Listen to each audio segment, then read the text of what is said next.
شب جمعہ کا درود۔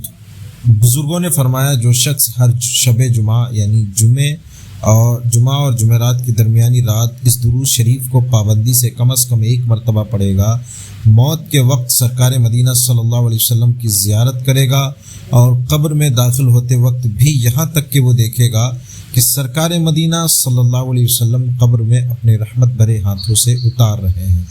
درود شریف کیا ہے وہ سنتے ہیں۔ اللہم صلی وسلم وبارک علی سیدنا محمد النبی الامی الحبیب العانی القدر العظیم الجاہ وعلی آلہ وصحبہ وسلم۔